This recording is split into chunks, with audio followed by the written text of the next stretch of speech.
Good afternoon, everyone. Thanks for joining on Monday afternoon. Good to see you all here. We start this session today about impact of self-coaching and creating new you. Before we start the session, I'll talk about how Lean In Women in Tech India started and have some good news to share with all of you. So this is a pretty exciting time for Lean In Women in Tech India as such. Uh, we started in 2017. I have been with Lean In Foundation globally from 2015. Started with Lean In Bangalore and today leading Lean In Women in Tech India and Lean In International Women Innovation Network. Both these networks come under the umbrella of Lean In Foundation, and we are the top 100 networks in the Lean In Foundation. Today, as of last week, we reached our member count across India, especially for women in tech, with 4,500. Thanks for making this network globally grow. And it wouldn't have happened without all of you sharing and also learning from each other. As you all know, we bring in this Win Tech series, which we call Win the both the self confidence as well as the technology with all of us. So with this series, we bring in this time about on self coaching. We all know that at various point of life we need coach, and sometimes we wonder if we need self if we can coach ourselves. Today, I'm very proud to bring in Ram Ramnathan. He is the founder of Coacharya, and he is also a mentor coach. He's not only coached coaches in India, but also is known internationally as well. He's served in C-suite level leadership for a pretty long time, and it gives me an immense pleasure to say that he's also being a mentor coach for me while I am being part of Coacharya as of today. With that, I welcome you, Ram. Before we start the session, could you talk a little bit about coaching and self-coaching, Ram? Okay, sure. Thanks, Preeti. Pleasure to be here. Meet all of you. Um, okay, in very, very simple terms, I would call any kind of a coaching to be a journey in transition. Anything that happens to you at any point in time in your life, when you feel the urge to move from a situation or a position or a behavior that's for some reason not serving you anymore now, and that's providing you some discomfort or you feel disempowered, and you would like to take some action, whether you do it yourself or with the help of somebody else, you are embarking on a journey of transition, which is usually from the point of discomfort to a point of greater comfort. And coaching is probably one of the most powerful ways of being supported and empowered during the transition period. Having said that, uh, most often in my experience so far, much of this coaching, which is being done by people who have been trained as coaches and who have some expertise, can in fact be done at a preliminary level and to probably just as powerful an experience as well by coaching yourself. And so more and more, we in Coacharya are working towards this concept of democratizing coaching, that coaching should not be really an elite kind of profession where you need to have a great amount of knowledge of psychology and stuff, or leadership theories and things like that.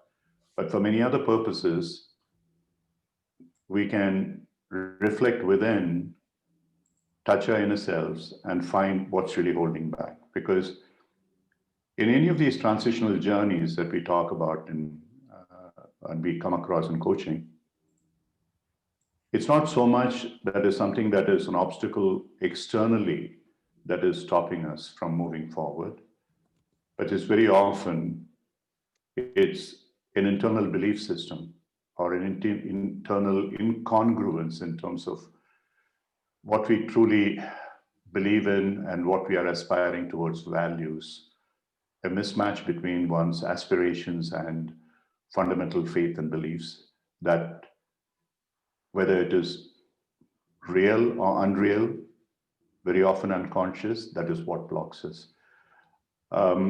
So as I said before, this journey from a point where we feel disempowered to move into a point of an outcome where we feel empowered and are able to better perform utilizing our potential, which is limitless, identifying those aspects of our mindset which sort of block us from moving forward from an unconscious perspective is what I would call a coaching journey. It's not as simple an explanation as I would like to give, but it's as best as I can give to be able to cover the totality of what coaching is about.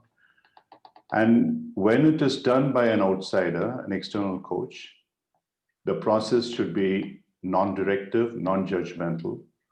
What we say is a process of asking and inquiring, humbly inquiring, rather than directively telling somebody to do what they need to do. It's not a process of giving solution to somebody else. It's about really evoking the awareness of an individual to figure out what's going on within them, because they know best what's going on within them, not a person sitting outside, however wise that person may believe himself or herself to be.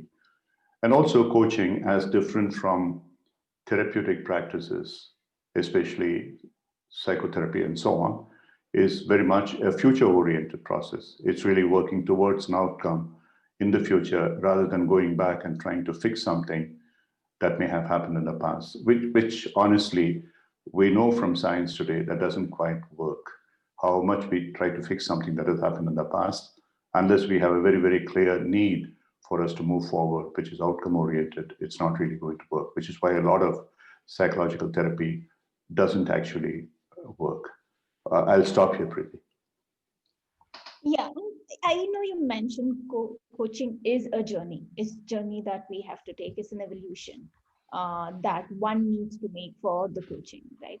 How do we know it is time to change while we make this journey in self-coaching? How do I know there is the time to change for me, or that I have to self-retrospect? Here's the time that I need to coach for myself. Well, normally I would have answered this way, that if you don't think it's time to change, don't change. But that would be right in most cases, to be honest. That if you really do not feel that there is something which is holding you back, something is not serving you. Unfortunately, there is also another aspect which probably one has to realize is that we can get too comfortable where we are. And many of us, man or woman, child or adult, we would like to stay in that zone of comfort where we are insulated, we are pretty happy, or we believe we are happy. At least we somehow or other got accustomed to that situation. And I'll expand a little bit later. And that is, it's not a state of creation. It's not a state of advancement. It's not a state of growth. Once we are in that bubble of comfort, we don't grow anymore. And that's a pretty sad use of our potential. And sometimes it can happen if, in fact, you are a victim of circumstances and you get yourself, it's almost like you get into this fetal position and you are safe in the womb, and then I can't be hurt. And even though I'm being hurt, I then move from a stage of a victim to a martyr, which is far worse, that I celebrate that status of being victimized. I've seen this happen far too often to believe that it's an illusion. It's not. And unfortunately, it happens far more often to women and children. And I don't want to generalize it, but more often than not, men are the perpetrators and women are the sufferers. So So I would say there are two conditions, one in which, but even then, I mean, something has to trigger you to action. So honestly, I don't know what it is, but sometimes when I start working with somebody in coaching, they come for something completely different. And when I start working with them and these things surface and they have been bottling it up, they have been in this zone of comfort as far as this particular aspect of the life is concerned. And then when they start looking at it, they would like to shift. It makes a huge difference to their lives. And that's one area which I have found to be extraordinarily fulfilling for me to work in. The other, of course, is, yeah, you find that some part of some kind of a behavior is not serving you well. You're not happy where you are.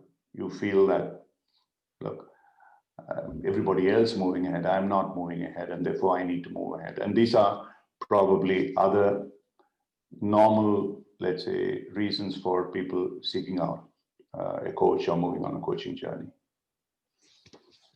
Yeah, I mean, I think you very well said. I mean, it's very fulfilling when you see your coachee transitioning and feeling that moment. And I think I also want to tell about me that for my leadership to be growing both at professionally and in Lean was when I had a coach with me, and which the coach did take me through the transformational journey, which was the birth of Lean in Women in Tech India as well. Yes, it does change us. With that being, as a coachee, here is a question that I'm having for you. How much is it on us to self-motivate, and how much can you rely on the others to support you during this journey? How much can you rely on to self-motivate yourself, and how much you have to rely on others to Okay. support you? Yeah, that's a very, very good question. Uh, Again, I can only speak from my experience and what I have seen, and there may not be any kind of a universal answer that fits everybody. You know, in many ways, in coaching, when we are talking about shifting from a state to another, a state of discomfort to another state, or whatever it might be, it's actually, and especially when it becomes a comfort zone, it's like addiction. It's like, for instance, a kind of a drug which sort of activates your dopamine production. And so the natural dopamine production is stopped. And after that, you're completely dependent on that drug to keep you in a normal state of operation. And till you're completely weaned off, and there are ways and means of how the natural dopamine production gets restarted, you're going to be in trouble. And so if you are looking at from an addictive point of view, and I think the comparison is really, though it may be a bit odd and bizarre, I think I find in my experience that comparison is valid, because most bad habits are like an addiction. Bad habits as are being defined as bad habits, or even habits where the individual is being ill-treated, victimized, and so on and so forth, are in positions of disempowerment. And we get used to it because somehow or other we manage to make ourselves comfortable with it. We are addicted to it. And the only way that you move out of addiction, if you're familiar with any kind of addiction therapy, is to find another anchor, something that motivates you more than what that addiction is.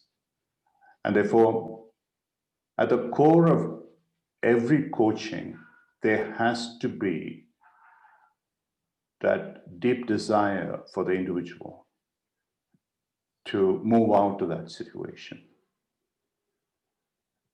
Having said that, there are many situations in which people are not sufficiently triggered to say, hey, enough is enough. I want to get out of this. And I'm talking about very, very sad situations where people have been invalidated, molested in childhood, all kinds of stuff. And they carry that with them. And they feel that they are the victims. They are the perpetrators, actually. They feel guilty about what has been done to them, and they feel that they are responsible. And unfortunately, in our society, that's very, very common.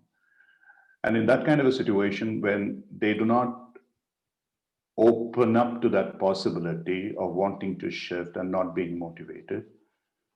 Sometimes they come to a person to help for other reasons. I've had people referred to me coming with physical pain, for example, or something of that sort. The doctor says it's not really something of physiological origin, but something else. So can you help? Though I don't have really a psychotherapy background or anything of that sort. And then you find that there are issues which they have experienced, which they're still experiencing as residual effects of that experience that need to be sorted out. So all that a coach or a therapist or anybody can do, just the same way in a medical profession the doctor can do, is to provide a certain amount of support. The rest is up to the individual, the patient or the client or the customer or whoever that person is. And just like the same way, your body has to respond with its own immune system, resistance, and so on. The physician is only as good as being able to give you whatever the appropriate tool, technique, medicine, whatever it is that might help. The same way, a coach would also be able to provide you some kind of tools and techniques or frameworks or whatever it is to work with, and we can talk about some of them. But by and large, I think I would, if I were to put a percentage on it, I would say 75 to 80% would really depend on the input that the individual brings in to a coaching state. And since you are on a coaching journey yourself, and that's a whole philosophy of Carl Rogers, client centricity. He simply said that you psychotherapists are absolute morons. You think that you know everything, you know nothing. The patient knows everything. And your job is to explore and inquire humbly to figure out what the patient needs and have unconditional positive regard. So I think that's the only way a good coach can work. And you try and see in what way the individual can create that momentum within, trigger that movement forward. And that's a major part of what a coach's job would be. Thank you, Ram. We do have a question from audience as well. Amulya is asking about how can one find his or her coach or a mentor? See, there are multiple ways. I mean, if you go to the credentialing agencies, they have a roster, ICF, EMCC, and so on. On our website, we have. But in my experience, generally, what serves best is it's a word of mouth kind of referral. If someone has experienced something which is good and they feel, like you said, that you had a very good experience with a coach, and perhaps that situation is similar, they do that. That's what I would suggest. Now, the thing is, coaching, unfortunately, like most of the professions, has become a fairly mercenary kind of profession. And it's expensive, especially if you look at executive coaching and stuff like that. And in life coaching, everybody and anybody can call themselves a life coach, and there's no way of verification. It's just like a doctor without qualifications or whatever goes around calling themselves doctors, but they might be prosecuted. But in coaching, nothing stops anybody from calling themselves a coach, even though they may have had no training whatsoever. So there are multiple problems. So I can only say that, yeah, you need to figure out, I mean, there are these International Coaching Federation chapters around, you may have other people. So one of the things more and more, and that leads to another completely different topic for discussion, which is where self-coaching comes in. I realized a few years ago that the way that we were looking at coaching and coach training was completely wrong. And the coach training itself can be converted into a coaching process, and which can instill the quality of self-coaching. So the way that we've started working, we are experimenting with it in the last 2 years. I have run 2 batches. Some of our other trainers are using those concepts as well. I know Michael is trying to implement that, where we open up the space.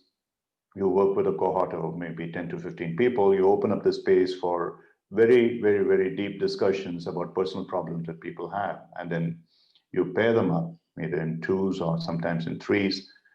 And then quite often, they are willing to open up in a class. Like just last week, in one of the sessions that I conduct, there's this person who we were trying to do a normal demonstration of some kind of a coaching practice. And what she came up with, she asked me, can I bring a family issue, personal issue, rather than a work-related issue?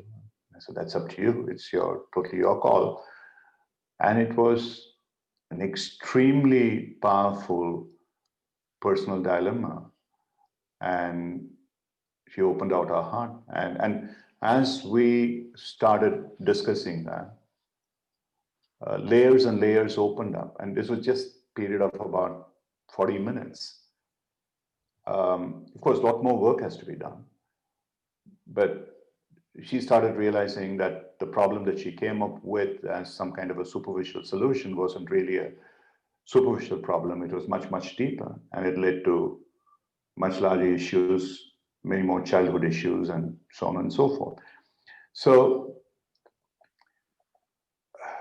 I mean, I'm digressing from the point of view, how do you find a coach or a mentor?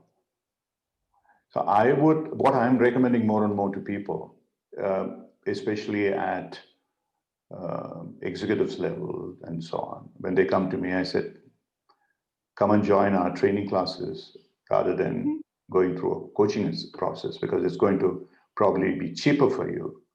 And instead of buying a fish, you are learning to fish. Now,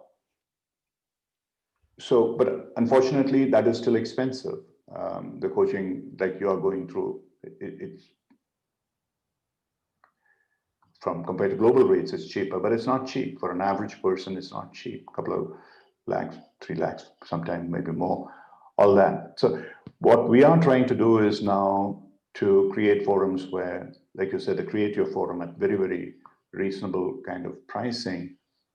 Create Your Future, for instance, you are attending that. And basically, it's a coaching process. It's a coaching process of a transition where you are trying to figure out what's the purpose of your life, what's the meaning of your life. And that is something that, like today, since you now know in the evening when you come to the class, the last session, I'm going to outline this whole process of how you can carry on yourself. You don't need another person, how you can go deep within and explore within yourself. And if you do require some help, okay, fine. And can that be available at much more affordable prices, for instance? For me, that's what is democratization of coaching is. It's not about coaching executives. It's about practically everybody becoming a coach, and they can be of help to someone else.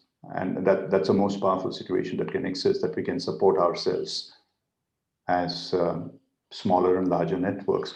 So I don't know whether that answers the question, but for Amulya's question, I would only say that at this point in time, yeah, if she just posts some message in the Cocharia board saying that this is what my issue is, I would like to have a coach, and we can try and pair that person with a coach or a mentor.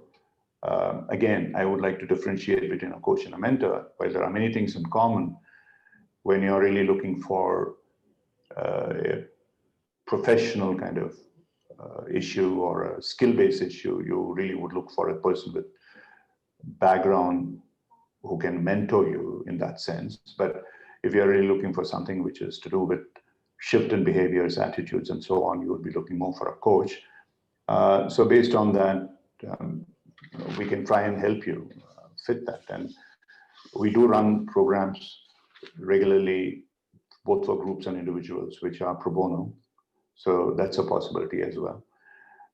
So there are multiple ways. I mean, one of the things that I would love you guys to do is to, a few of you now that you are training to be a coach, maybe a few more people can train to be coaches, and you guys can, in turn, in the Lean-In organization, you can create like a cadre of people who can then coach others and start doing that.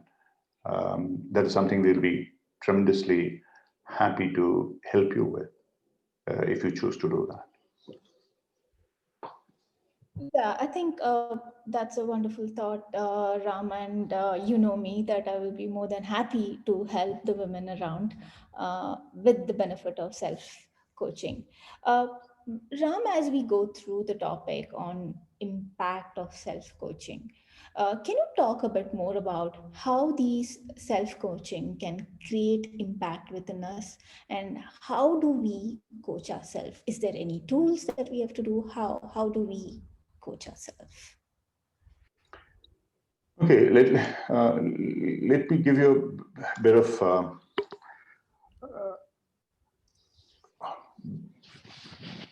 what people can do if they really would like to self-coach themselves, or later maybe coach other people. Coaching at the end of the day is really dependent on your learning style as well. So you can quickly Google, all of you are capable people. Models such as, there's something called Knowles, KNOWLES, or Kolb, KOLB. These learning styles would help you understand what is your specific learning style. Are you the kind of person who is very comfortable with abstract learning, or you need highly evidence learning?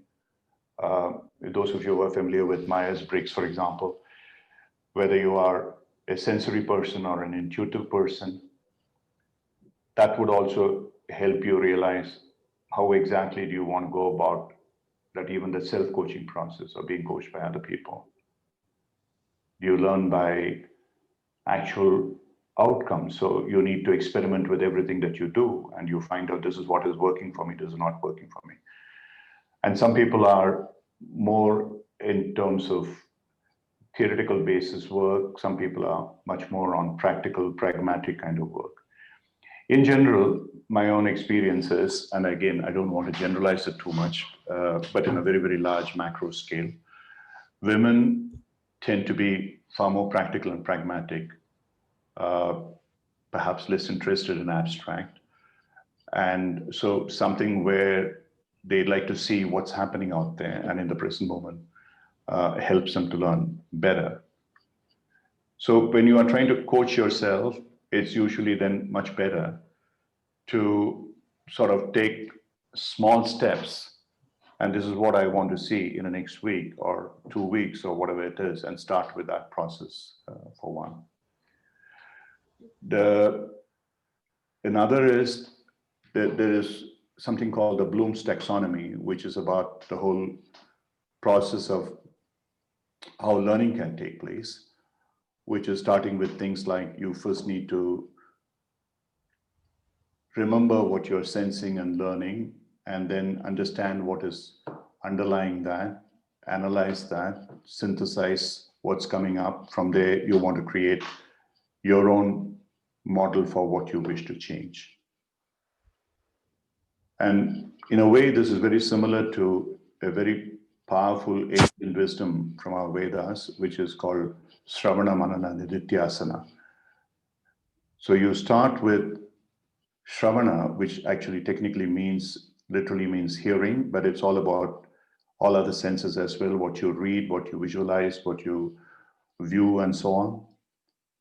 And then whatever you see there, you try and reflect on it and try to see what insights within what you have learned, what you have understood, you can apply to yourself.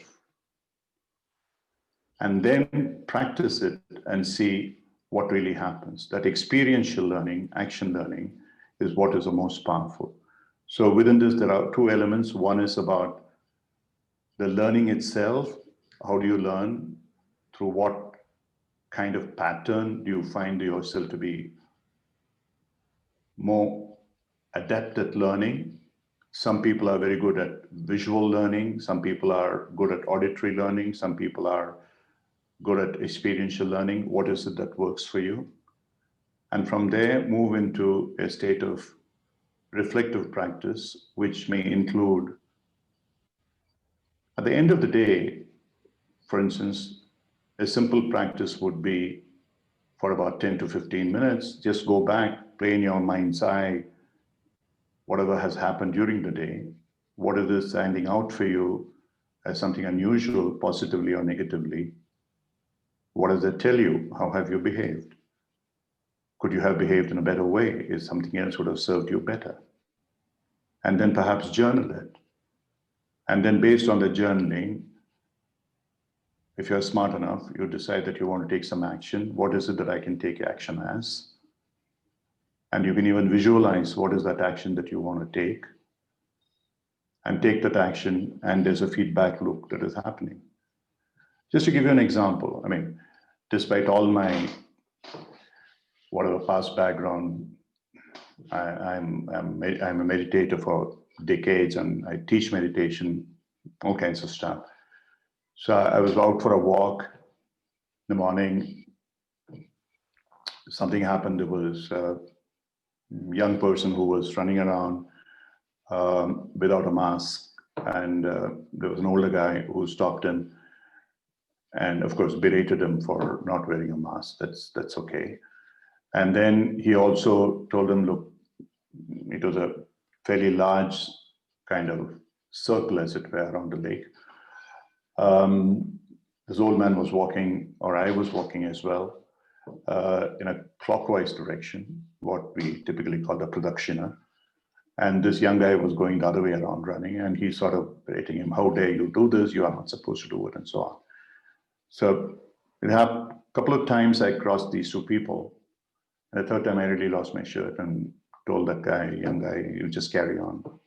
Don't listen to this man. And I asked the other person, what's your problem? And he got upset and I got upset. And finally, I shouted out, shut up. And I walked forward and he shouted out, shut up. So at the end of it, I felt stupid. I mean, this was totally avoidable. And so when I came back and I told my wife, this is what happened. I said, you didn't behave like a coach, did you? I said, no, I didn't. I completely lost my cool. And he said, why couldn't you have asked him? What is it that is making you uncomfortable? Yes, I could have. It didn't occur to me at that point in time. But then, so if you start following this practice, that anything, because unless you are really insensitive, that not many people are, you are aware of things that you're not doing right. Whether you are being dishonest, whether you're lying, whether you're being aggressive, whether you're being critical, whether you're being negative, whatever you are, which is disempowering another person, which is also disempowering you. So in that kind of a process, if at the end of the day, or at the end of each day or a certain time period, if you sit down and make it a regular practice to go back through the day, what did happen to me?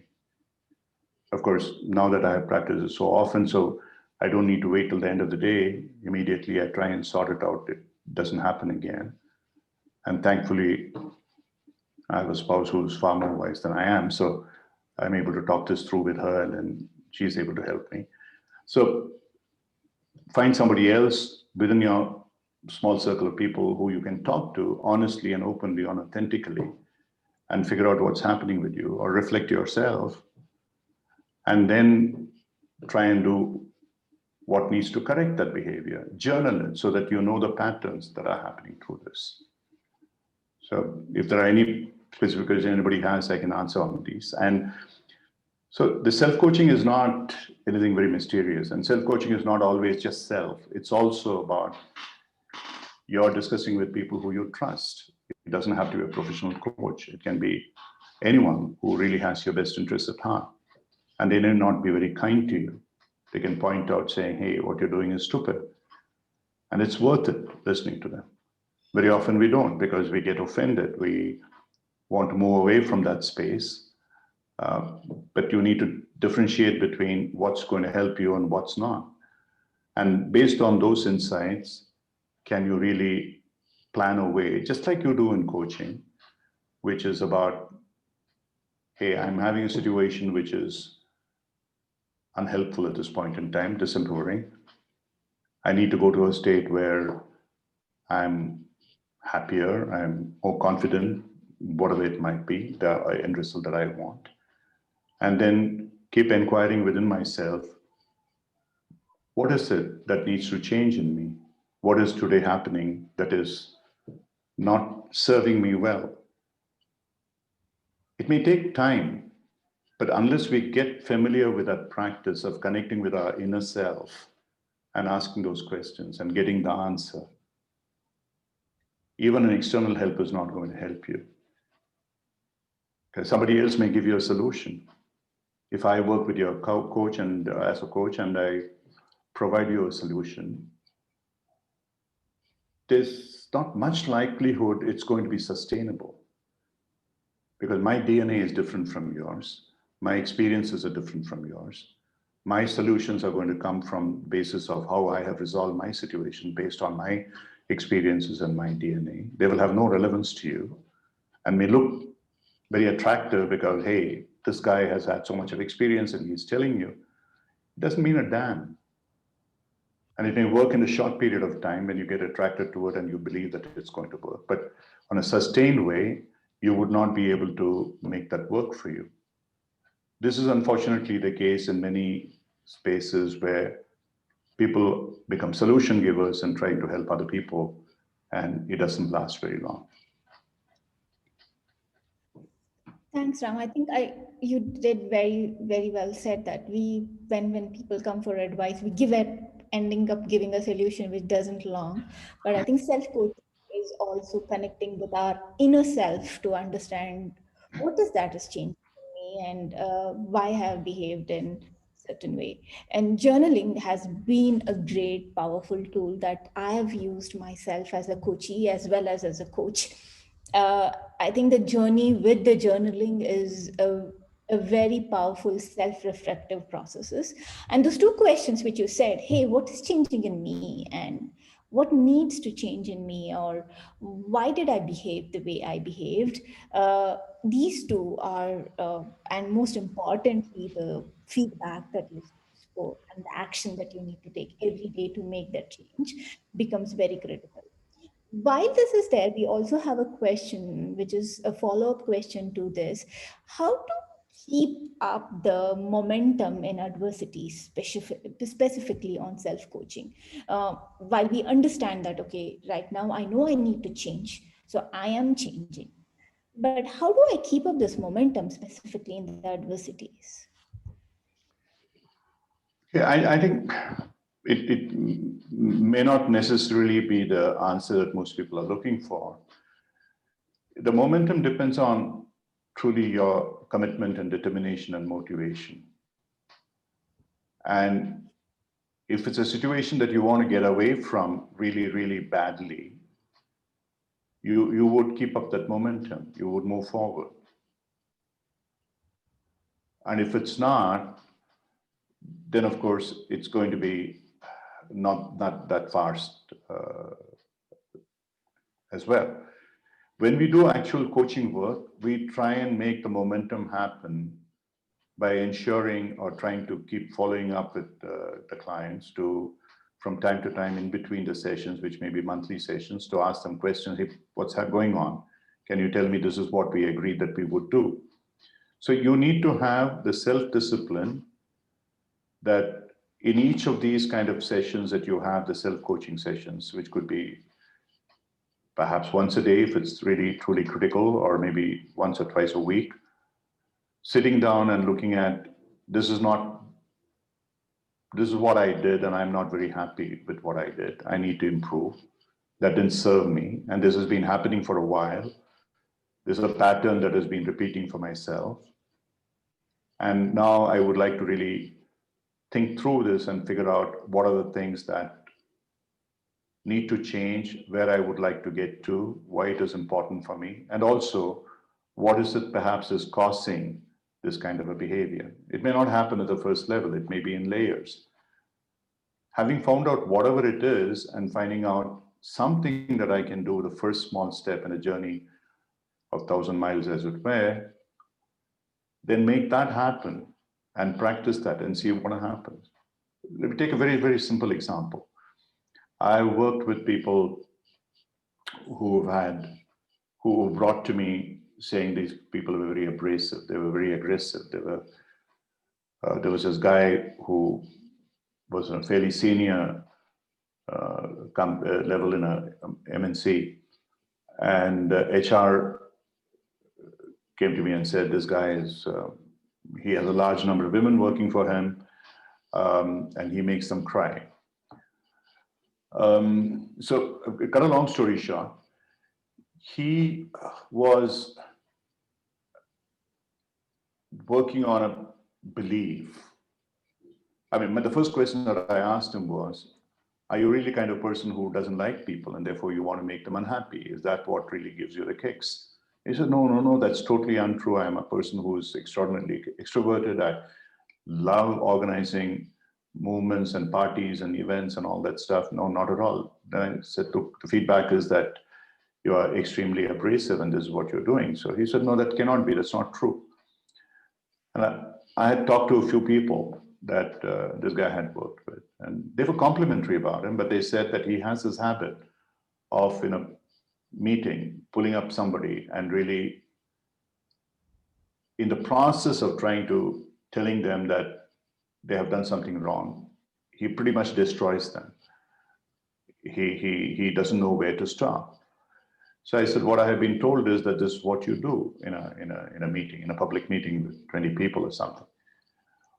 Oh, he said, no, yeah, I know that I do that. I said, why do you do it? He says that, because that's the only way they will learn. Said, what do you mean?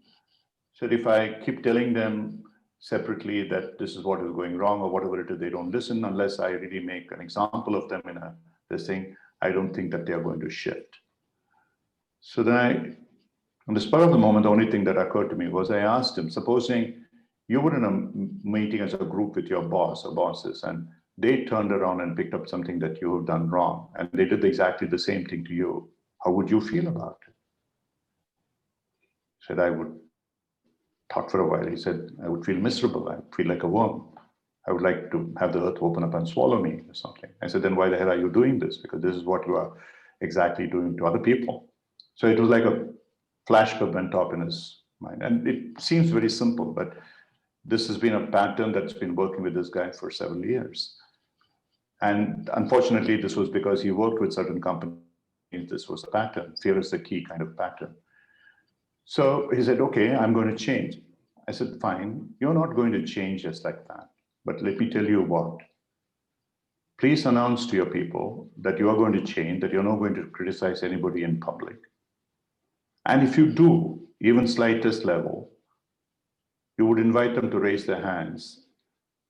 And each time that happens, you will put 100 rupees in a box and say, this will be used for a, whatever, dinner or something, party.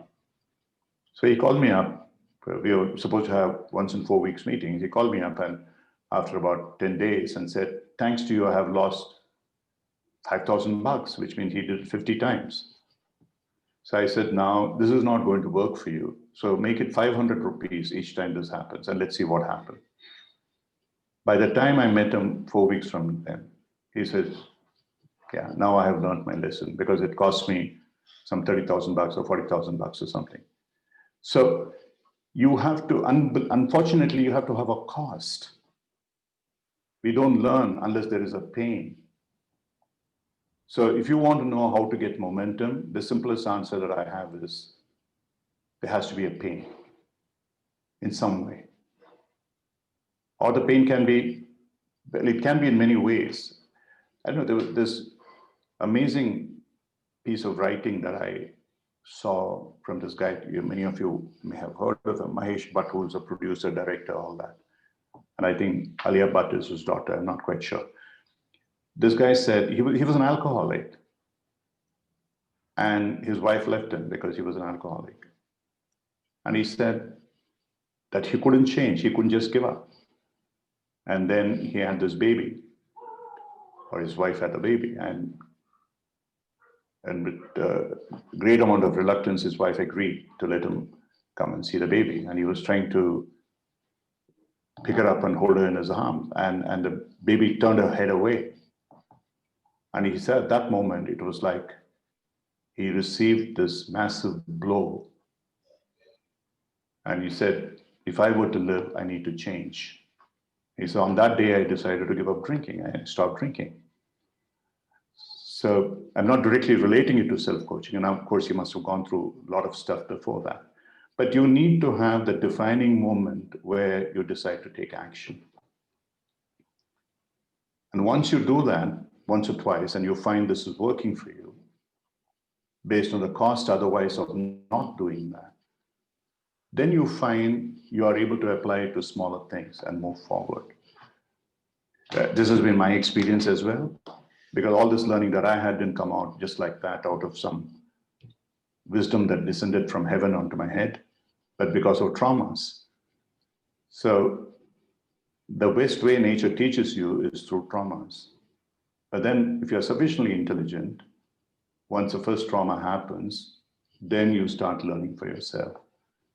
So it's a practice that you need to figure out, what is the cost of my not changing? What is the cost of my not having momentum to change? How am I losing? How are the people around me losing? And that is one question which can help you keep the momentum up. It's not easy, but that's the only way. Otherwise, we sink back into that comfort zone. Oh, it's cozy out there. If I close my eyes and close my ears, everything is hunky-dory. So where the hell do I want to change, actually? Yeah. So Ram, before we move on, I'll take a pause here and I'll also check with the audience, like, have they done the pre-work that we had sent out on identifying on how can they sit at a close place and ask why with the questions that we had sent. People have done the pre-work, please put in plus here or +1 if you have not, to let us know if you have not. Ram, while you spoke about, okay, there is needs a pain that needs to happen, right? While we make this self-coaching, uh, right? And when we self-reflect as well, okay, there is a lot of thoughts that comes in. So one of our audience called Shobita, she spoke about what is the best way to get clarity on which path to choose when there are too many thoughts and priority shifts in the mind. Look, yeah, if you can ask Shobita, I mean, if you can come up on the screen and tell me what it is. Hypothetically, it's impossible to answer any of these questions. So unless I really know what is the situation, it would be pretty useless for me to try and even hazard a guess. So what is it? You want to come on? Yeah. Yeah, Hi Ram. Hello Preeti. Hello everybody. Shobita here. So Ram, my question is basically, so there are certain points of time where I feel like, yeah, I need to make some, different choices, or I need to make these shifts in life to probably, so that, I can improve in certain aspects. But it's like I have felt a lot of fluctuations, as in it's a lot of, crests and troughs. At some point of time I really feel, okay, probably I'm I mean, that comfort zone feeling, I'm more comfortable here, I'm fine, doing fine now, so why should I really change? So I always have had that confusion whenever I'm kind of trying to make a shift also, which is like pulling me back. So that's probably sustaining that thought of whether I really need to shift. So kind of an indecisiveness, I would say. So that's what I was, and I had in mind when I asked you that question. Okay, let me ask you this question. What is it, if at all anything, that's keeping you awake at night? Mm, I don't know. I mean, it's a myriad of thoughts, I would say. It doesn't stop at one thing. probably it's too many things. So sometimes probably I think a lot about work or career, or how I can probably navigate things. At the same time, probably sometimes it is always about like family or health comes into picture. So then the work or the career related thoughts sometimes do take a backseat. So so probably that balance is what I'm kind of trying to achieve. So and then that kind of, those thoughts kind of form a clutter, I would say, and then I would go into a kind of a loop of confusions, and then not able to decide anything, kind of. Even whether it is family sometimes, career sometimes, or something else sometimes, relationship sometimes, at a point in time, there is always one thing, because that's the way the brain operates. You can't be any different from anybody. Yeah. The brain cannot multitask. At a point in time, the brain can only work on one thing. Okay. So at that point in time, whatever, at a particular time, what is it that is, or even now as you're speaking, if you were to put down a priority scale, what is highest on your priority? What is that issue that you would like to resolve? Okay. Okay. So what is it? Don't say okay. What is it? Okay, so probably, I mean, I would say I would want to give more time to my family, probably, so which I feel I'm not giving as much as I want to. So that's something Okay, probably. let's stay there for a minute. Let's stay there for a minute. So if your primary aim is to have that work-life balance, or whatever it might be called, Mm-hmm. you want to give most time to your family, and you're not able to give that today, and the state that you want to move is to give more time to your family in one way or another. That is what the intent outcome is. Mm-hmm. So what is it that in a sense of value system, is it that you are going to put your family first before career or anything else in order to make that important? So what is it that really is making it very important that you feel that the family time needs to be more? Yeah, so the basic reason what I would say is I have a 9-year-old son. So I probably always have a feeling that so this is the best time I can get with him. So probably once his childhood or that phase is over, I mean, I shouldn't have a regret that I was not able to give him that much of time. Okay, That's the primary thought I have. but Sorry. what is a but? You would like to give the time to him, but Yes. what happens? Yeah, obviously there are like work commitments. So with all that, sometimes I feel, I'm not giving that enough time or sufficient time. Yeah. So point is, if it is that important to you, that's the most important thing to you, how can other things be more important?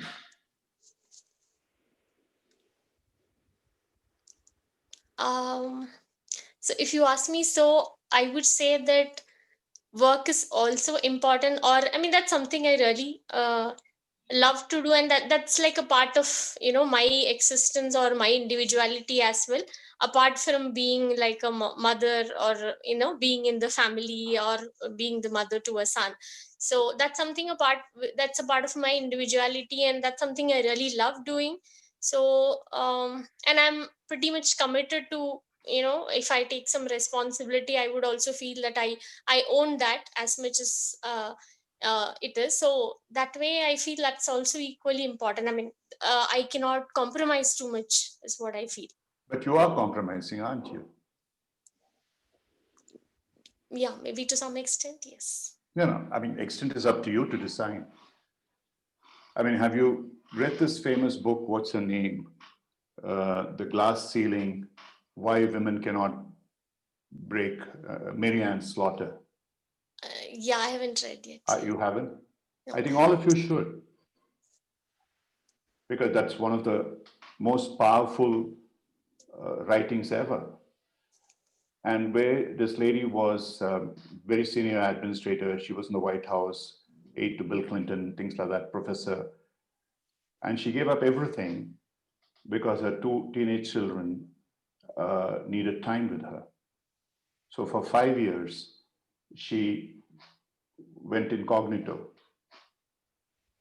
And then she came back, and she's now Professor Emeritus. She's one of the most sought after consultants. Now, ultimately, what I'm saying may seem realistic to you, unrealistic to you. But what we always do is a cop-out. We don't want to understand what is important to us in life. And that happened to me for a long time in my life. Till such time, there was a trauma, and I actually realized that my family relationships and whatever that came was the first in order to find myself as well. And the rest of it in terms of whatever I achieved. So then I started doing things which would fit that. Okay. Though it did have a cost. So that cost each of us will have to evaluate. It's never a situation where you may not be able to do something which also allows you the time to do something else. But may not be to the same end result. I may not be able to hold this position. I may not become the CEO of the company or whatever. Another one is, if you go to the Kocharya website, Preeti might be able to guide you. There's this interview we had with Lena Nair, who is the global chief of human relations in Unilever, one of the first women, Asian women, becoming head of a major function in a global multinational. And she was talking to us about exactly the same thing. What probably are some of the shifts that she had to make, and what supported her in that space for her to move forward. And for instance, if you read Indra Nooyi, where she said, but for the fact of her mother or mother-in-law who took care of the children, she would have never been able to reach where she did as the head of Pepsi. And Lena said something similar. She said the husband played a huge role in supporting her, and she was able to move forward. And then she had this equation with her children, and she basically, like she said, one incident she quoted, very relevant to something that you were saying. She asked, like a football mom, you really need to go pretty much every week to those sessions and so on. She asked the kids, look, in my position, I'm going to not be able to do that. So what would you like me to do? They said, don't be mad, Mom. You can't do it. If you just come for the finals, that's fine with me. So are there those selected moments of time where the quality of time that you spend with them is going to be far more important to them than the quantity of time?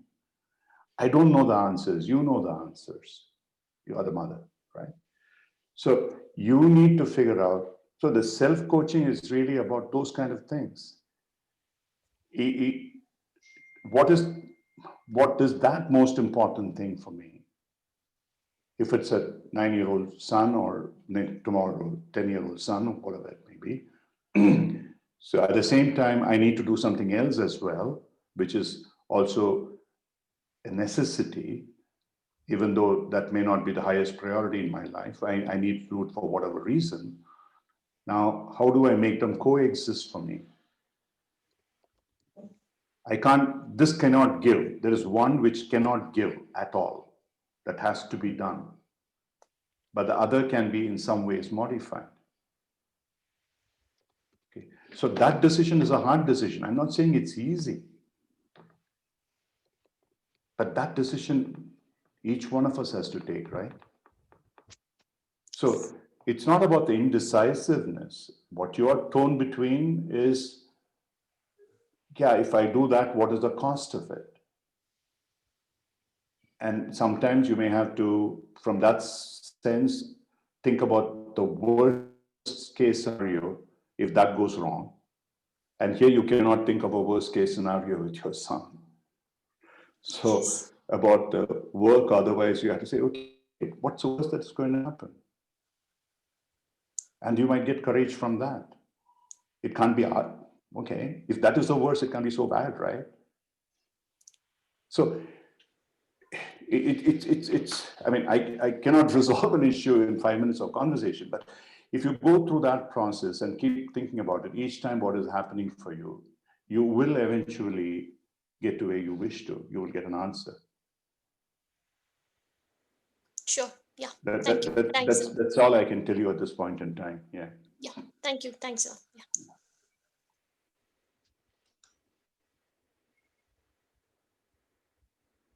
Hey Ram, as we go, I think you did mention that we have to go point in time to ask those relevant questions for us to understand where we are. And I think you rightly brought up Indra. I've heard her that conversation about her, she being my big fan, where she talks about her daughter as well. When their exams are going on, she asks her assistant to help her out, an executive assistant to help her out. And I think it's a matter in time where we understand which is our priority and how do we have to address these priorities. As I go further, I think one of the questions that had come to us through our registration is also, what is the best way to identify the areas of improvement within ourselves? While we know what we have seen, but how do we say that this is the area that I have to improve? Like, for example, that you gave this guy who didn't understand that he was having an attitude that was impacting his people. But is there a way that we identify, okay, this attitude of mine causing a problem, or this attitude of mine might be causing a problem within me, may not be with others? Yeah. Okay. There's just not one way. There are a couple of ways of doing it, maybe 2 or 3 ways of doing it. One is, if you're sufficiently aware, you would be able to, like I said about this incident that happened to me where I did not behave the right way, which maybe if I go back 20, 30 years earlier, it wouldn't have happened to me, because it wouldn't have sort of even, because I hadn't gone down to that level of subtlety to be able to be aware that this kind of behavior is unacceptable for me. In such situations, one of the simplest ways of doing this is, many of you may be familiar with 360-degree feedback or the Johari's window or something like that. So you don't have to go through the whole 9 yards of that particular exercise, but you can just go around asking people honestly for their feedback. And if you don't threaten to bite their heads off, if they give you a bad feedback, probably they would give you some good feedback. And if you trust them, or if you've got a reputation that people don't want to give you feedback, then you may have to approach someone else to say, hey, can you get me anonymous feedback about me on a number of things? So if you have the vulnerability and the courage to be able to do it, then you will find a lot about yourself which you're not aware of today. You don't have to invest in a psychometric or something, but you can do it yourself. So that is probably one place where I would start. Another is to, again, you still will have to introspect and figure out what is this that is repetitively happening that is creating problems for me one way or another, either in terms of I'm getting pulled up, I'm getting punished, or whatever, something negative happens to me, or I'm making other people's life difficult. And what are those things that are happening which I need to resolve?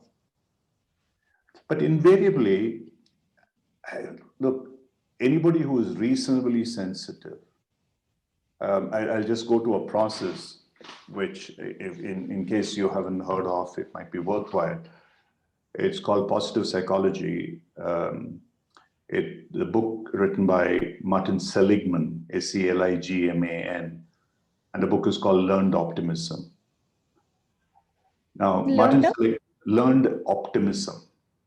Learned Optimism. It's an amazingly powerful book, and it's an extremely good book for self-coaching. He worked with he saw people, what I earlier described, where they got into situations of this martyrdom, helplessness. They didn't want to do anything about it. They were in such low levels, they continued to live, but they were hardly living in a sense. And he then did a lot of work with rats and stuff, and there were some conclusions he had read. So at the end of it, he came up with this process called ABCDE. The whole, let's say simple things, like for instance, when I started applying to myself, several years, I mean, even now I do, and I started traveling to the United States at least once or twice a year, years back. And if I went into a store and there were, let's say, a few people ahead of me who were Caucasians, and I reached the counter, the girl at the counter did not give me the same amount of attention as she did to other people. Or she wasn't smiling, or whatever it was. And immediately that gave me a bad feeling. And the whole thing was that it's all racial.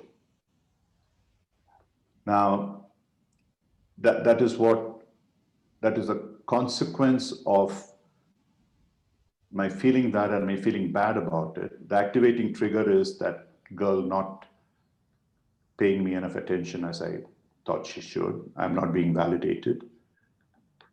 And the consequence of that is that I feel bad about it. I feel angry, or I feel frustrated, I feel helpless, whatever it might be. Multiple times it happens and I feel really let down and so on. And in between that, there is something called a B, which is a belief. That belief is in two things. One, that I'm being put down because I'm of a different color in this country or in front of these people. It could be because I feel I need to be validated each time that I go in front of a person. That person has to acknowledge me. Or C, that sales girl was deliberately behaving with me in a manner that wasn't validating me. So what Seligman suggests is that any one of those that you feel, then you start disputing that belief, what is called D. Is that correct? Is that really happening? And when I started going within myself and testing this out, and actually some other people, I asked other people for their opinions, and one of them said, you know, here in this country, one of the things that you need to do is to be nice to people, ask them, hey, how's your day? How has your day been, for instance? And if you just go there and abruptly just stand there or whatever, they're not going to respond to you. But if you ask that, just find out how does it change the situation. So I started doing that. And immediately there was a huge shift. Just the very fact that I smiled and said, hey, how are you? How's your day been? That made a huge difference in terms of what the response was. And that led to energization. So this ABCDE technique,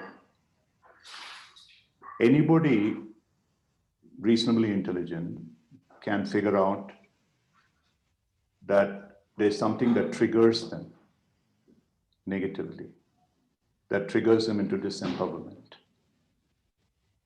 Whether I feel bad about it, I feel unhappy about it, whatever it may be. And then there is a certain consequence to it. The difficult part is going back into saying, what is that which is making me feel that way? What is it that is making me feel that this person, someone outside, is doing something to me? And then when you go deeper, you will find out invariably, I'm doing it to myself. It's not the other person who's doing it to me. And that is what disputing happens. So what Seligman does is he puts down this very simple, he gives a few examples. And he says every day, sit down, you put down all those activating triggers that happen to you during the day, and what are the consequences. And you will find there are certain things which are repetitive, which form patterns. And to come back to your question, those are the ones which occur most often to you that you need to work on and try and find what is it I can do differently. So it'll very quickly tell you it. I mean, see, nothing is going to happen if we sit and say, hey, something has to descend from the heavens to tell me what is it that I need to change in. That's not going to happen. You need to take the individual has to take the effort. Either they have to do the analysis themselves. A simple technique is ABCDE, which works. I work with literally dozens and dozens of people with this model when I'm training them, and they come back and say how well it has worked for them. Or you just go and ask people for opinion. I did that at one point in time. I was going through a major shift, and I was pretty much in the crossroads. And I went to many of my ex-colleagues from Unilever, where several decades ago I had worked. And it still was a very strong family where I could trust the people. I went back to them and said, look, I need your help. And this is where I am. What do you think I should do? What is it you think I have done wrong? Where I need to improve? And they were amazingly powerful. There were people who genuinely sort of cared for me, and they gave me very specific things that I could do. And I need to change. Then, of course, it's up to me that I need to change. I need to make a shift. And that depends upon how deeply I want to make a shift. So I know it's, I mean, all this is common sense. I don't think there is anything so mysterious or eclectic or historic about all these things. But we need to take the decision. We can figure out for ourselves. I think if someone tells me, okay, I have a problem, like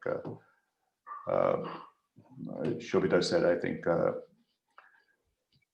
I'm not able to decide, I'm indecisive or whatever. If they have a problem and figuring out what is it, just a few questions, 5 minutes, I can tell them all that they have to do is to what's happening to me that makes me feel frustrated, maybe twice a day, maybe thrice a day, or 10 times a week, or whatever it is.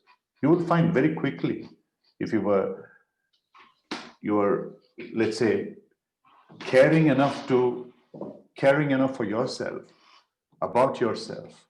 So I'll go to this other point, which invariably I find is a root of 80% of the problems of people that I come across.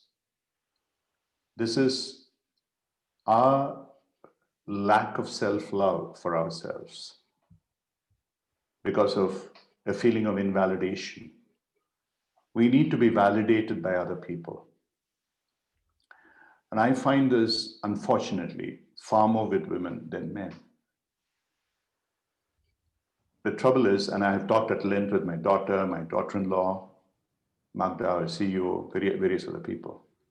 And this is, a woman rates herself half as much as a man. And I asked my daughter, she works for some major companies, and it happens all the time. I said, then why and these guys come up and say things which are not true, which they can never do. It's not even real. I said, if that's true, why don't you just point it out? He said, no, I can't. I don't feel it's my place. And so she doesn't want to point out that the other guy is telling a lie. And she doesn't feel that, she certainly feels, and I'm completely in agreement with her, that she shouldn't tell a lie, exaggerate.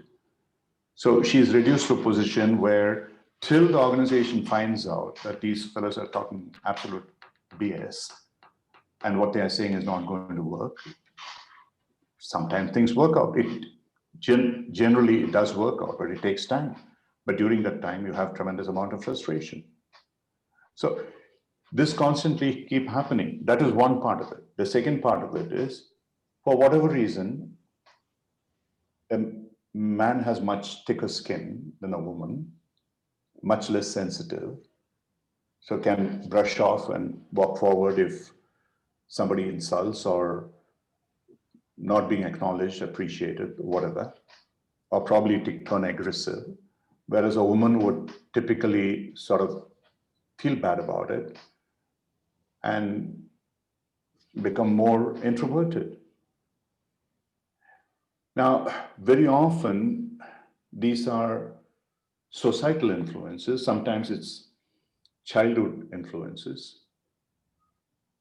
And yes, as a coach, very often this is the situation I face working with people, trying to sort of get them to figure out what it is. Like I worked with a number of executives, very, very senior executive women, whose basic issues at work, so they were sort of brought to me by saying, extraordinarily capable person, that she doesn't have enough drive or ambition or whatever it is. And then as we dig deeper into it, it's about certain family, personal, those kind of things, which sort of, in somehow, it has put them in that space where, it's not worth for me to take this kind of a stance where I'm going to sort of not be nice to another person, not be nurturing to another person. That's more important to me. My relationship, my empathy, etc., is far more important to me than proving myself to be right. Fair enough. I don't disagree with that again. But is there a way that you can do both? Like what Shobita said, this and that, is there a way? Very often there is a way. You don't need to be aggressive, you don't need to be abrasive, but you need to be assertive. And you should learn how this lack of acknowledgement or appreciation from somebody doesn't affect you. Difficult, but it can be done.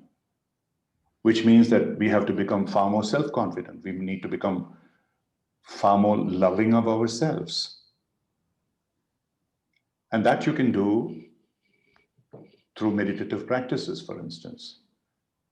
You can really go into yourself and you can make yourself feel far more comfortable with yourself, far more loving of yourself. And finally, the most important thing is to find that purpose in life. What is my purpose in life? What is it that I really want to achieve? What is it that I'm not willing to give up? Which is that core value for me that is going to stand by me irrespective of whatever may happen today. And can I design my entire life in that pathway? And which is a kind of exercise that you are doing in Create Your Future. You're not talking about the next 6 months or 1 year, but you're talking about 20 years later, what is it that I wish to be? What's the legacy I want to create? And walk back from there and today figure out this is what I want to do. And I'm quite happy to shift what I am doing today in order to be able to achieve what I want in the longer term, the vision that I want to. So all these, again, at the end of it, there are two things. One is that I need to have the belief in myself. And that belief should also come from the fact that you're not alone. This universe will support you. If you really care for other people, and it's not just about yourself, but you're looking at the larger scheme of things into others, it'll always help you. You will succeed. You need to have the faith in yourself, and you have to work towards it. And then based on that, what is it that I would like to be? Like I said, it may seem like a stupid question. I've been working with hundreds of people in recent times, and not one of them has laughed at it. It's so much powerful. And people who are working with me in cohorts over the last couple of years turn back and say, look, in 3 months, I have learned so much more about myself than I ever learned in the rest of my life so far. What does the universe want you to be in the next 1 year or 6 months? And why is that important? And how would I be when I reach that point? And beyond that, what else that the universe wants me to be? What the universe wants you to be is not to be greedy and selfish. The universe wants you to be in consonance and resonance with the rest of the universe. And you need to be caring for other people, not only just care for yourself. You need to look after the needs of other people as well as your needs. And when you start looking after the needs of other people, you fulfill your own needs as well. May seem like fluff, it's not. That's the only way I have built my life around it for the last 20 years, and it's worked for me. And I've seen that work for many, many people. You don't need to be ambitious, greedy, avaricious, and grasping, all that. It just doesn't work. It works for the short term. It doesn't work because it harms far more people than it helps, and ultimately it harms you. So I think a lot of it, you need to really look at it in a larger philosophical sense, larger existential sense. And then within yourself, I would say two things. One, learn to love yourself, the first thing. And loving yourself means it's not just selfishness, but in the process, you expand to love other people as well. And the second is, don't just look at the short term, look at maybe 10 years from now, 20 years from now. What is it? What do I want to be? How many of us even sit down and think about it? The first time I posed this question to a bunch of young 30-something people, high potential leaders, as it so happened, all men. And they first said, Ram, you must be mad. I said, why should I be? I can't even think beyond next 2 years or 3 years. That is when my promotion is going to happen. That's when my sort of shifts in life is going to happen. And you are asking me to look 20 years ahead. Have you gone bonkers? I said, no, I haven't. So would you just like to give it a try and come back and tell me what's happening to you? If you really can put yourself, and I taught them some simple meditative techniques and said, go into this, look into yourself and see what is it that you want to do? How does it relate to what you're doing now? Out of 10 people that I had to coach, 4 of them quit their jobs in 6 months. They said, this is not what I want to do. I want to do something different. Their whole lives got transformed. And even those who stayed, they made huge shifts. And they also progressed in their career. All of them did extremely well later. It doesn't mean that when we start looking after the needs of other people, when we start nurturing other people, we are going to lose out. We don't. We become more successful. And we need to have the faith in being able to do that. Anyway, the thing is, I'm not getting philosophical. I'm being very practical. I've seen this happen with literally several thousand people, 10,000 people, maybe more, I worked with. And so these are all possibilities that every one of you can do, and you can start using it yourself. And beyond a point, if you really need help, you can reach out to others. We can help you form groups aided by somebody who can help with group coaching if that is what is needed. And one of our objectives, our vision is to do just that. How many people we can serve. It's not about making money. We know that by doing this, we will make money. It's okay. We are not interested in becoming some kind of a unicorn on $1 billion company. That's nowhere in our space. It's purely about how we would like to create a community of what I call barefoot coaches, barefoot leaders, and barefoot healers. And that would happen. So, and that every one of us can do. I don't want to be grandiose in this. Every one of us can do. So anyway, any other specifics that you would like to? Yeah.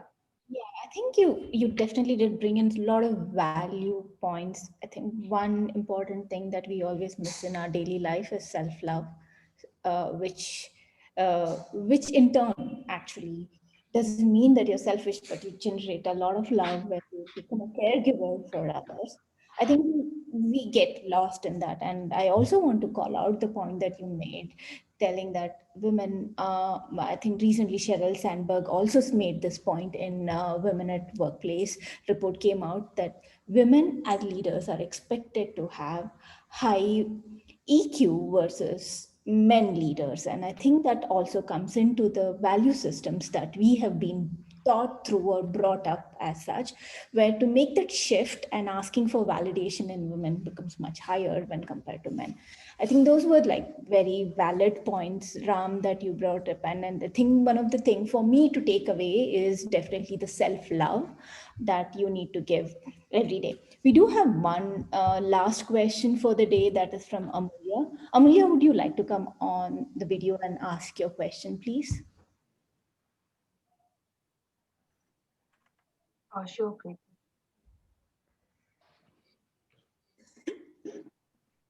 Am I audible? Yeah, Amelia. Yeah, sir. So basically, what happens when it comes to professional environment, when we talk about the different kind of leadership. So, as you already told us about the point, being assertive is really good. It's a very good trait, by the way. So sometimes what happens in a professional environment is when we go and try, when we go and project this assertiveness through a ways of, okay, saying, okay, this is something which might take us to a wrong track, where that might get offended with other people. They might take in a different way. So somewhere, what I felt personally was I'm a kind of a person who is more of a straightforward, and yes, I would say it's assertive, where not every other person would take it in a very positive way.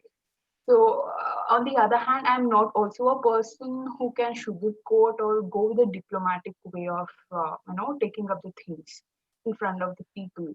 So in that kind of a situation, sometimes I have posed a question for myself: is this something which I have to change just because others are not comfortable with? Uh, uh, so this is something which I want to uh, take some suggestions from you on this point. Yeah. Look, since you're not being specific about something, but if you tell me, I can probably be more helpful. But simply it is this. When, as you say, you are direct, there are two ways that you can be direct in. Okay. You can be direct and be hurtful. You can be direct and still make a point without hurting the other person. Okay. Okay. And I'm saying this with experience because I was the first for a very, very long time in my life. I used to take delight saying that, I call a spade and I'm being direct. And I wouldn't care about how the other person felt. I was totally unempathetic. But you can be direct and be empathetic. Correct. Correct. And there's a guy called Otto Scharmer. If you haven't heard him, you should. Otto Scharmer runs his lab called Theory U Lab, and he has written a lot. And then there's a video of his about listening levels. The listening levels, he talks about 4 levels of listening. The first level of listening that we all engage in is that we already made a judgment. Okay. I've made a judgment that this other person is useless, whatever. And then I only go about collecting evidence. I only listen to that part which confirms my opinion about the fact that the other person is useless or whatever it may be. Okay. Which is the worst form of listening, which 80% of us, 80% of the time engage in. Okay. Because from psychological studies that within the first 10 seconds of I meet somebody, I already have formed an opinion. That is something which is there in my entire scanning system. It figures out the supercomputer that I like this person, I don't like this person. You can't help it. Most of us are like that, unless you really try very hard not to. And then I formed this judgment, and then I would, okay, this person is not dressed properly, this person maybe something else, or he's not speaking the language well, or whatever it might be. Or he's poor, he's this, that, that's what he is. The second level of listening, if you're able to get over that block within ourselves and you work towards it and say, I will not judge a book by its cover, as it were. And it took me a long, long time to do that. Then you come to the next level where you are curious. It's not about what I know that I'm trying to confirm. It's about what I do not know that I would like to be informed about. Which better than the first one, but it is still about, it's like an objective curiosity. Okay, what is making this person tick? What is happening, etc., etc. There's nothing more about that. It may be more in terms of what I want to achieve out of that particular transaction. Okay. I'm working there. I've got a number of subordinates. Okay, I'm curious. Maybe I do an MBTI and I do something else or whatever it is, find out so I can make this person motivated, I can manipulate this person or something of that sort in a sense. The third level is where human behavior should start, where I'm empathetic. I'm putting myself in the shoes of the other person, trying to figure out how that person feels and how would that person feel with the kind of responses I make or with the relationships, which is where what you are saying comes into picture. That person may be wrong. That person may be saying something which is unacceptable, possibly. But even if it is, my first impulse would be today is to try and understand where he is coming from. The content of what that person is expressing, where does the context of it is? Where does the context come from? Based on the experience. I make an assumption that the person is as intelligent as I am, whoever that person is. Poor, rich, uneducated, educated, doesn't matter.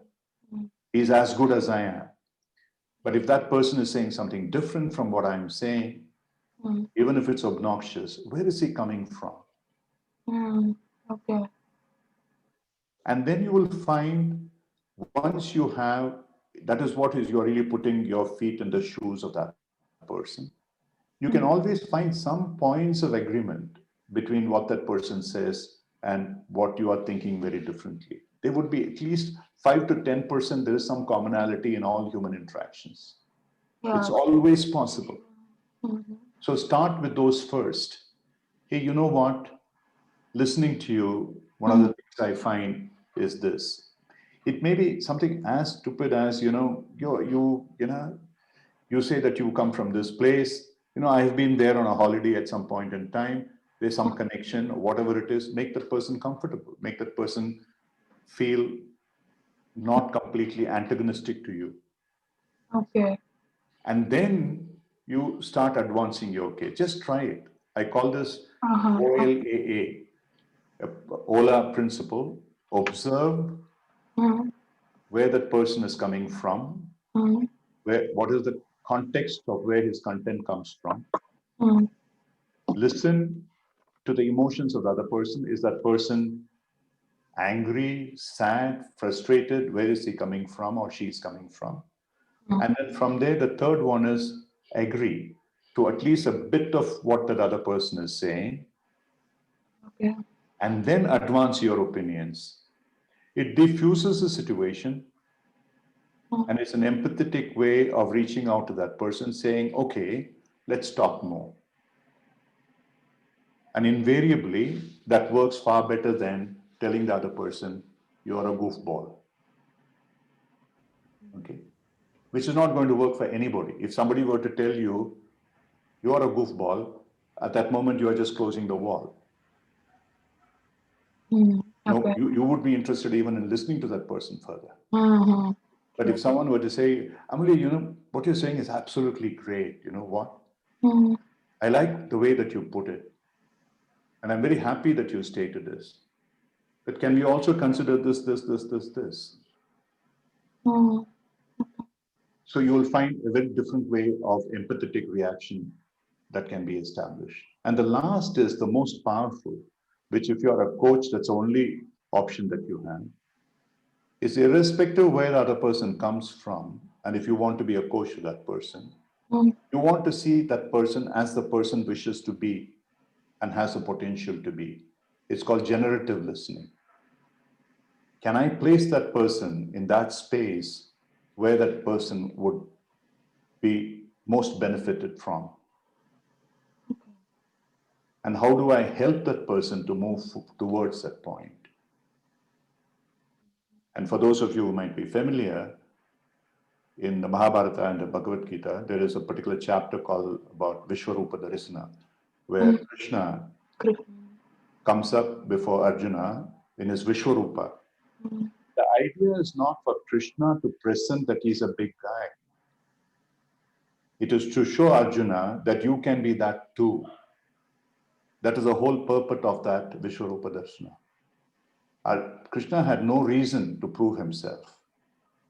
All that he was trying to do was, hey, you are divine within yourself, and you can realize your divinity.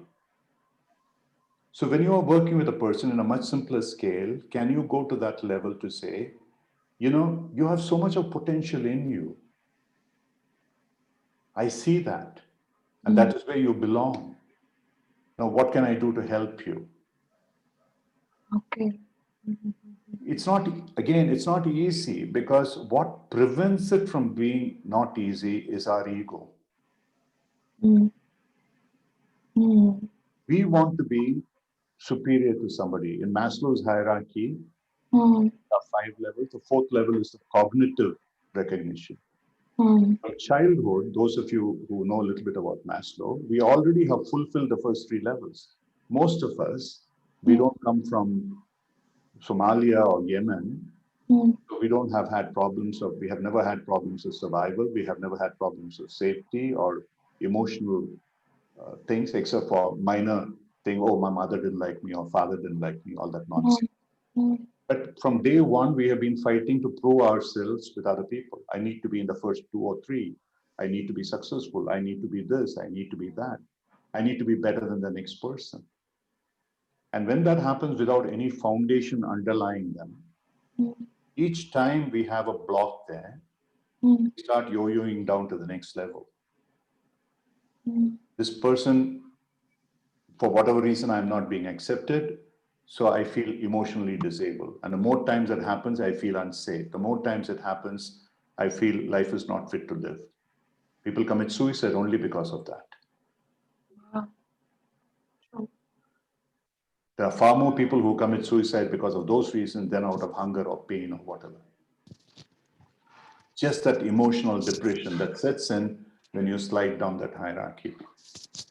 The only way out of that is to move to the Maslow's 5th level, which is called self-actualization, where you stop looking at yourself, you start looking at other people. How can I benefit this person? And each one of you, try and do that exercise. It's so powerful.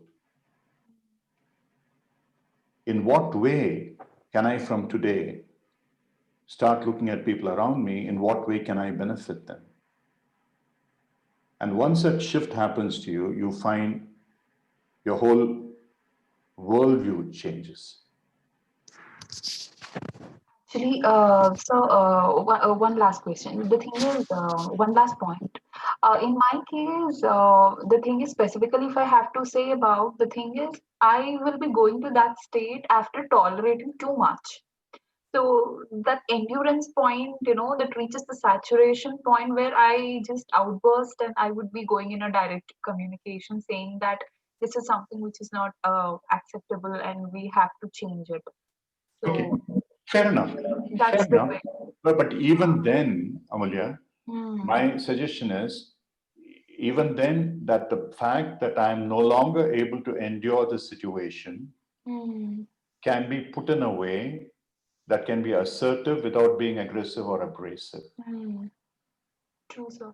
In this particular case, it may not be that I agree with anything. This is whatever you have done has caused me. I have gone through a lot of suffering. Maybe you had your reasons for doing whatever you did. However, I'm not able to accept the situation. Hmm. So I want to disengage. Okay. Okay. Yeah, sir. It doesn't need to be, I mean, but unfortunately, what happens to us, we feel comfortable only if we hurt the other person, right? If I have been hurt, my first reaction is, how can I hurt the other person? But it never helps. Hmm. My hurt doesn't go away by my hurting another person. Yeah. That realization is very, very difficult. Yeah. In fact, my hurt will go away better by forgiving the other person.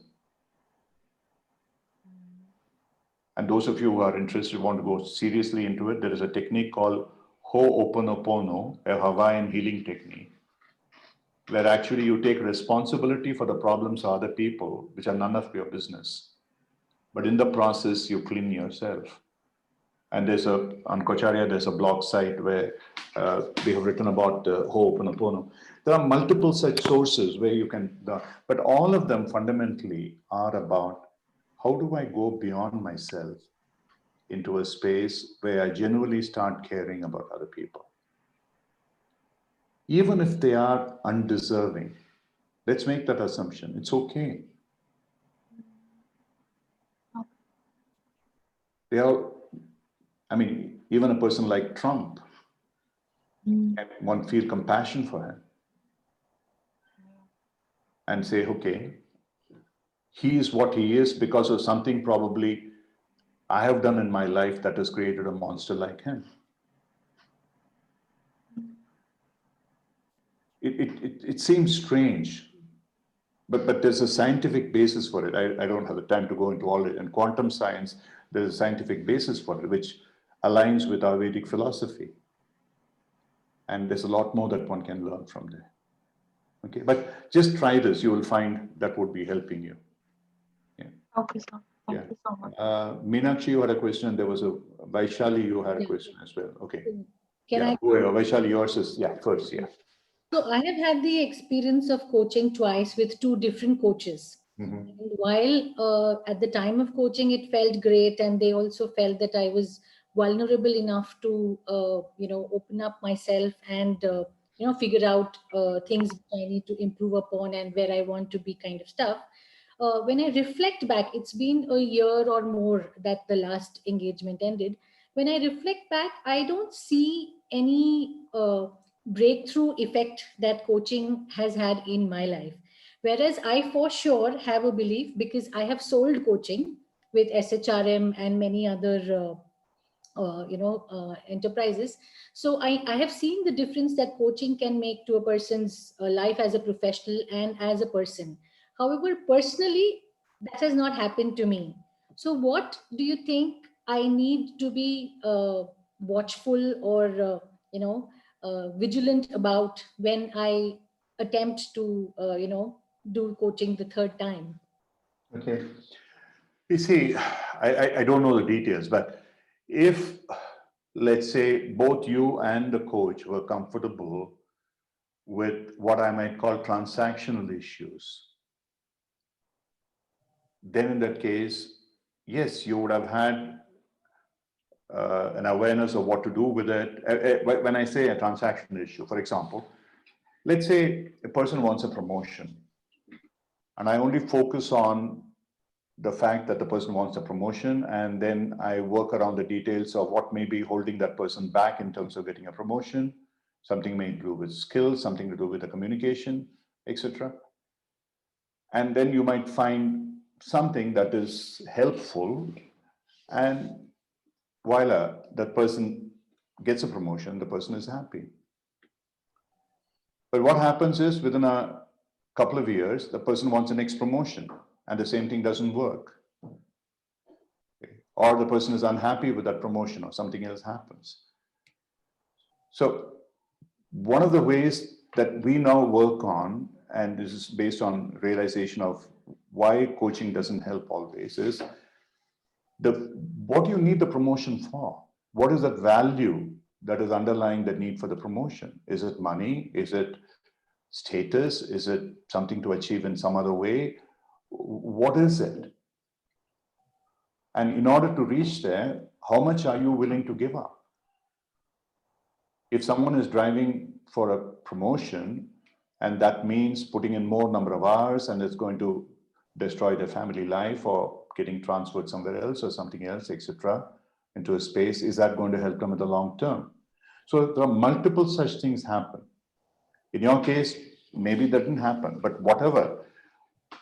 Invariably, John Whitmore, probably one of the fathers of coaching, he says in one of the videos that I have coached thousands and thousands of people, and in all those cases, invariably, everybody starts with a material transactional issue. And it's only when I go deeper and deeper, it's nothing to do with any of that.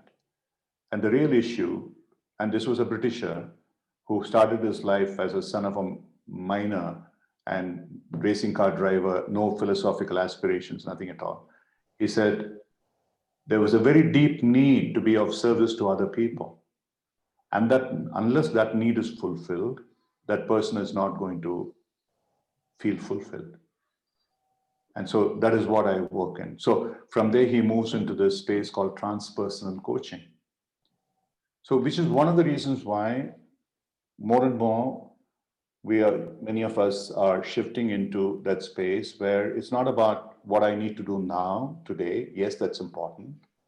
But what is it that needs to be done over the next 10 years or 20 years where you wish to be? What is your purpose in life? What is your meaning in life? Then you will probably reach that space. Okay. And if you've had 2 coachings and if you haven't really felt that it has lasted, my suggestion is don't go for coaching, go for coach training. I mean, talk to Preeti. I mean, I'm not selling myself, but the way that we do coach training is very different. It's about coaching. You get coached in the process. You learn how to self-coach. And that's really what sustains you in the long term. Yeah, I'm aware of that because my husband has done coaching from Lenny and I think your organization. Yeah. So, I mean, if he had done it at the time when she was still part of Kocharia, that was some years ago. I don't know. What's his name? Dr. Vishal Shah. Oh, Vishal. Yeah, of course. I know him well. Yeah. We also met in NMIMS a few years ago. Yeah. Okay. Yeah. So he's moved, right? From Wipro, he's moved to Paytm or something. That's right. That's Yeah. right. Okay. Okay. So I'll connect with Preeti offline on this. Yeah. Give my regards to him. Yeah. But we have also evolved. At that time, the coach training was pretty much in fulfillment of ICF and all that stuff. But now we have realized the limitations of those kind of processes and going into a much larger space where we fulfill that. Plus, it's as I said before, it's about teaching you how to fish rather than buy a fish. Can you do that yourself? Yeah. Sure. Thanks a ton. Yeah. Yeah. Meenakshi, you had a question. We do have a last question. Yes, sir. Meenakshi. Shall I go ahead? Yeah, please. Okay, good evening, sir. Yep. Sir, I am a trainer actually. The one thing that affects me worst is to be called sir. Okay. Anyway. Okay, Meenakshi. Okay, Ram sir. All right, Ram sir, I'll call you that way. Okay. I'm a trainer actually, soft skills and life skills trainer, and I got into this profession very recently. And why I got affected with this or attached to this or very much into this, because I find my passion out here, and I found my why here. Some spoke about me, because I'm very much interested in connecting with people. So there were times you spoke a few lines and I could so much agree to them, going out there and serving people. Even if you don't know those kind of people, you derive some kind of happiness in serving people. So a question that's bringing is, when you get on this journey of your purpose, your why, I noticed why do you all of us we tend to find ourselves alone, why is this journey a little lonely one? Okay. That's my question. Okay. So what you're saying underneath all this is you feel lonely. Is that what you feel? I feel people, it is difficult to make yourself understood, what you think of the philosophies that you live by. Like you came up with the term, no? Go ahead and help people like that. But, even I live by that philosophy, but not everyone around me can understand that well, or, can take that well, or digest that well. That is not practical, Meenakshi. They come across with this. So this is my question. I hope I got that clear to you. Yeah, you got it very, very clear.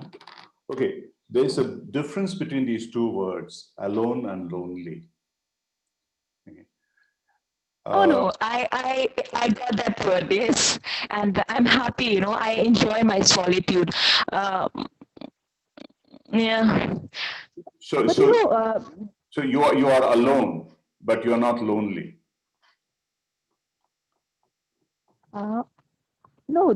What troubles me is why can't people, understand these philosophies so easily, and why is it hard to make them understand? You are big community on this planet Earth, and together we live, and together we create positive changes. Okay. First Yeah. rules of the game of life is that why should anybody understand you? What is there in it for them to understand Okay. you? No, it's a very, very simple question. There's absolutely no reason for anyone to understand you. That is not why they are there. So the only thing that you can focus on is, am I understanding myself?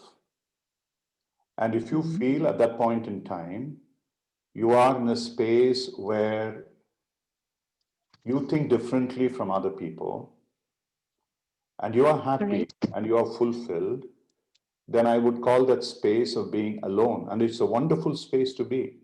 That's the best space to be. Just Okay. be happy there. That's all. There's nothing that you lose out of it. In fact, are you familiar with this guy called J. Krishnamurti? Have you heard of him? Uh, I saw a few videos on YouTube, yes. Okay. J. Krishnamurti is But probably I know him as Krishnamurti. Yeah, Jiddu Krishnamurti.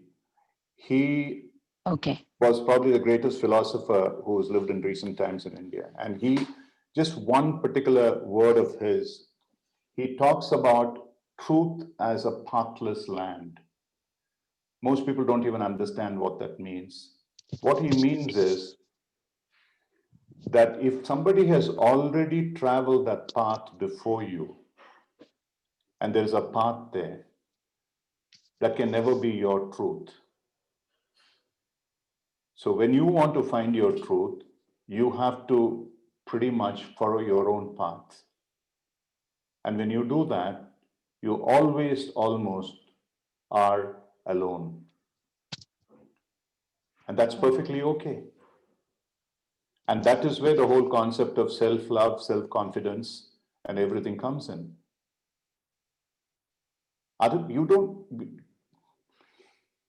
It's probably more important for us to understand that other people don't understand us. That's okay. That's fine. Just be disengaged. That's all. Don't let that affect you.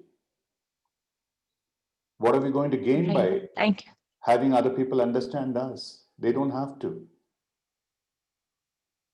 Okay. But in the process, what is important is that we understand other people. Like the Isavasya Upanishad so beautifully says, the one who feels the other people in himself or herself and feels a part of the others, that empathy, that person is the wisest person.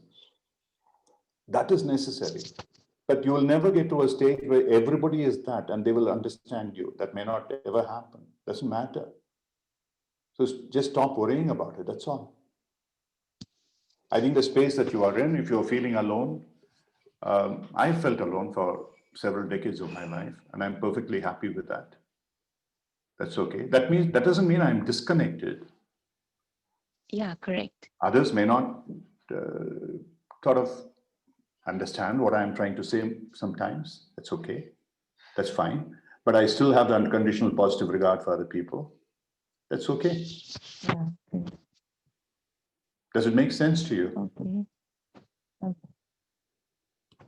Yeah, sir, a little bit. Because, I'm a person who loves being surrounded by people because I love connecting with people. So somehow I find this a little disturbing because that is the reason that made me get into this field of trainings, because I like being with people, connecting and making some changes in their life. And Yeah. No, that is what disturbs me. Meenakshi, 1 minute. You can still be connected to people if you understand them. But if you are looking for people to understand you, that's where the problem is likely to be. Yeah, correct. Okay. Got the point. I also like people. I work with thousands of people. The only way I do that is I connect with them. I understand them, or I try to understand them, empathize with them. But I don't expect each one of them to understand me. And in whatever interactions I have, I try to be appreciative and be of value. That's fine. Don't expect others to necessarily having to understand you. That's all I'm saying. You can still connect. Right. Thank you so much, sir. I'll get back to you again. Maybe sometime I wish to connect back. Sure thing. Yeah. Okay. Fine. Anything Thank else, you. Preeti? We are almost pretty much at the end of where we. Yes, we are. Yeah, we just have 5 minutes to go. I think we have almost end of our session. Yeah. Anything else? This was very, no, Ram, I think this was very insightful. We got to know a lot of stuff that we wanted to create a new you in us. One is to connect to our inner self. And also, if anyone have more question to ask, please reach out to me and I can reach out to Ram for answer your questions as well. Sure. But Ram, yes, this was like journaling, connecting to your inner self, and I think the last one that you really brought it up is very good. We try to expect to others to understand ourselves, which is the most things that brings us down versus going up. I think that was very insightful Yeah. too. It doesn't stop with understanding. We need to be validated. We need to be appreciated. We need to be acknowledged. We need to be told that we are doing good, all that. So it's just not the understanding part of it. Forget it. Just let it be. That's all. You need to fulfill yourself. It's not easy, but you need to get through that state. That's all. Work towards it. And I think I would recommend all of you to do the pre-work that we had sent, because that's a very powerful pre-work to do. And as I have gone through that pre-work and as I'm going through those pre-work with Ram as well, one of the important questions that you will need to answer is, what is the existence of me in this universe? What is the purpose of life? Will actually is one of the powerful questions which will solve a lot of our problems. And as Ram said, we really don't need a coach. You are a coach by yourself. It's just you need to reflect and find your answers that is within you. With that, Ram, I would like to thank you for taking your valuable time, walking us through the self-coaching processes, giving us the great books, steps that we have a way to explore with us. I would, on behalf of the whole community, thank you so much, Ram. Thank you. My pleasure, totally. And thanks all of you for being there. Bye. Take care. Stay safe. Bye-bye.